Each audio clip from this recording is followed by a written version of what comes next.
Hi guys, the Emotional Dad here, and I'm super excited because this is our first video that I'm putting together and big things are coming. I just thought I'd take this opportunity just to introduce myself, let you get to know my journey a little bit more, where I've come from, how we got here, and why I'm passionate about sharing what I've learned with other dads and males out there. So let's start by where it all began.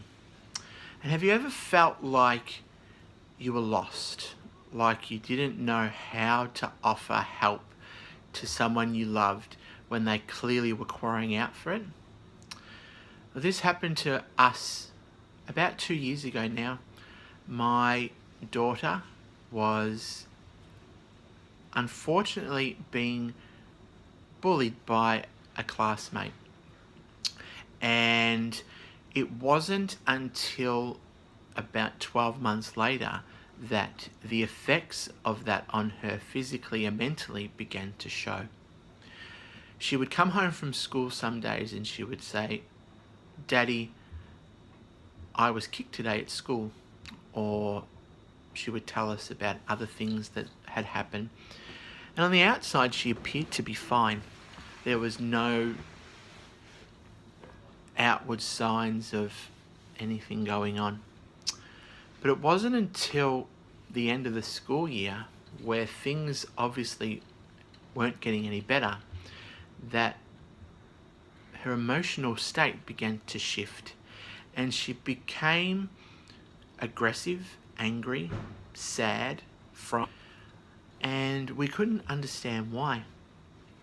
So we'd already began the process of learning a new paradigm of parenting. Well, it's not new actually. It's probably been around for about 50 odd years, but in terms of applying it, it was new to us. And a friend of ours at the school introduced us to this concept of aware parenting. And we were looking for something else because we didn't want to fall into the old traps of what is called standover parenting, or if you're good, you'll get, where all we do is yell and scream at them to get them to do what we want. And as our daughter's emotional state had began to shift, we didn't know what to do. And we spoke with our friend and she suggested that we read a book. And the book was called Tears and Tantrums. And so we sat down, we read this book, and we soon discovered that there was some emotional healing that needed to happen for our daughter in order for her to move on from this traumatic experience. Now, I hear you ask, what could we do to help her heal? It all comes down to emotional connectedness. And as a father, I know that that may sound, for want of a better word, unthinkable, because we're taught as males that we shouldn't be emotionally vulnerable. And I'm here to tell you that that's absolute rubbish. Men need to be emotionally vulnerable more so now than ever before, because we need to be showing our children that emotions are okay. Now, growing up, emotions were not okay, because that's just how our parents were taught. You know, we were taught that they were taught that if we were crying, that they would deviate our thought patterns. You know, it may have been, here, have a lolly, or here, watch TV. But now, that's just not good enough anymore. And we were falling into that pattern where we were putting our daughter in front of the TV if she was crying, or we were offering her a treat just to get her to stop. And it wasn't serving her any purpose. So we decided to sell our house, and I believe that this is the beginning of the emotional roller coaster.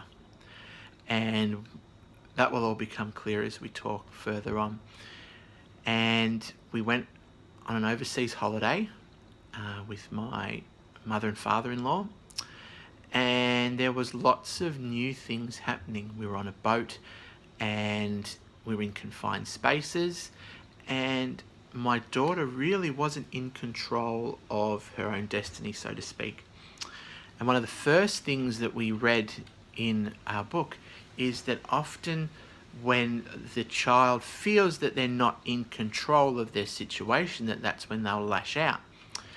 And boy, did she lash out over simple things like putting on a life jacket so that she wouldn't fall overboard, or helping to tidy up the dishes at dinner in the confined cabin space. And so we worked our way through those emotions. And when I say we, my wife and I both did. And let me tell you, it was tough, because emotions were not my thing at all. As a male, and I'm sure there's lots of you out there that can relate, bottle them up, keep them in, and then one day they'll just explode everywhere. But that's just doesn't serve you any purpose. It doesn't serve your family any purpose, and all it does is lead to disease. Because research shows that people who aren't emotionally aware will often develop disease because it unbalances your body. So moving through, we came back from the holiday and we were living in an apartment in the city. And one day my daughter was asked to help us put some clothes away after we unpacked our bags. And she went into full temper meltdown. And I mean kicking, screaming, throwing things, slamming doors, the whole shebang. Now, talk about scary. When this little person who you know to be kind and sweet and loving turns into this screaming monster that you really cannot talk to, because all they do is scream, no, no, no, every time you look at them. That's tough as a parent, because you begin to doubt yourself.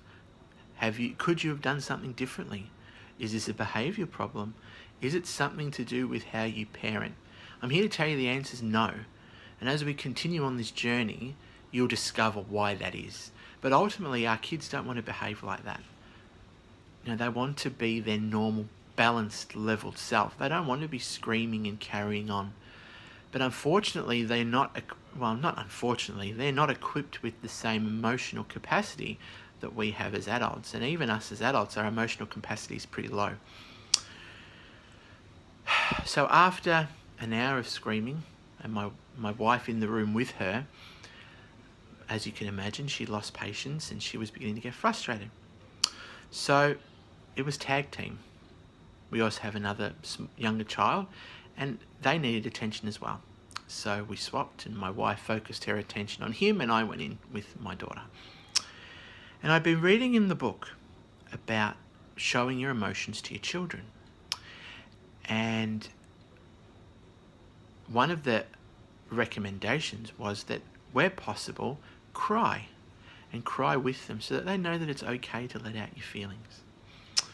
And so I went over to my daughter, and as best you can when she's flailing and screaming, I gave her a cuddle, and we sat down together, and I just began to cry. I don't know what I was crying about. Perhaps it was bringing up an emotion for me.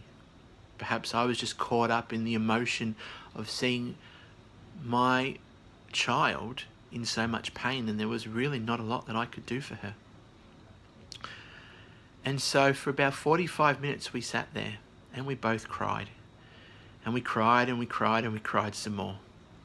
And she turned around, and one of the signs that the rage was tempering, which we'll talk about in another video, is that she turned around and she gave me a hug. And she snuggled down on my shoulder, and she still cried, but the crying softened, and it became more of a soft wail than a scream. And that's when I knew that we'd gotten to a point where we could have a chat. And so we cried some more for about another 10 minutes, and that's when she told me. and words that no parent ever wants to hear from their child. She said, "Daddy, I don't feel safe at school."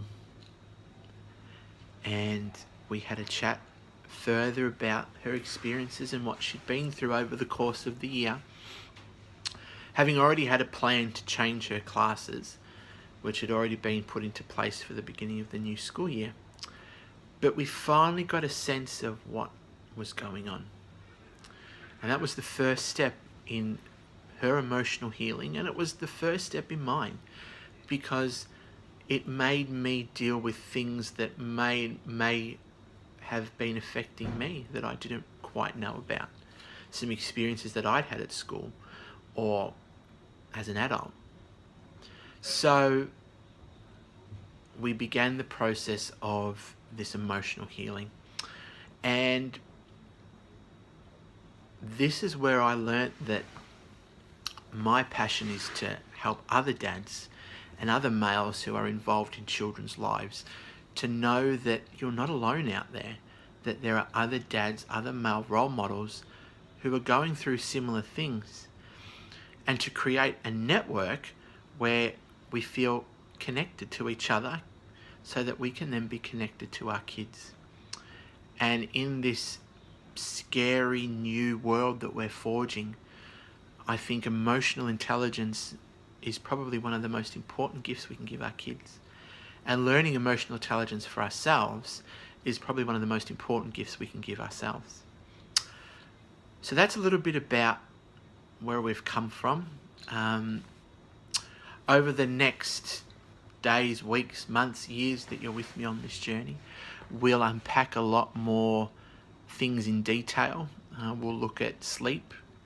We'll look at tantrums before departure, which happens quite a bit. We'll talk about tears and tantrums in general, and what the underlying theme is. But we'll also look at other more newer aged ideas such as whole brain parenting, something that I've discovered in the last 6 months. And let me tell you, it's changed the way I interact with my children, and it's changed the way that I deal with emotional crisis, because we're trying to get the right and left brain integrated with each other so that they can have their emotion, but they can also reason their way through it. But we'll talk a little bit more about that in another video. So guys, thank you for joining me, The Emotional Dad. And this has been a big step for me. I've always had a niggling idea at the back of my mind that I wanted to do this, and a recent conference has helped me to understand that this is my passion, this is my calling, and I'm here to serve you guys.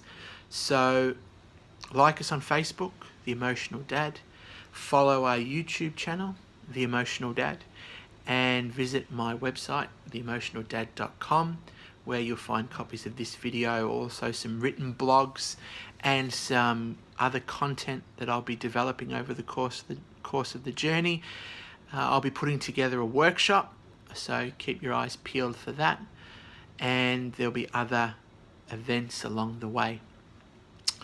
So if I could just leave you with this one thing that's kind of the mantra of the Emotional Dad journey, it's to be compassionate. Be compassionate to your family, but most of all, be compassionate to you, because there are going to be times where you're dealing with things, and just remember, show compassion, because when you're compassionate to yourself, then you'll be connected. This is The Emotional Dad signing off. I look forward to seeing you in my next video. Have a great day, everyone.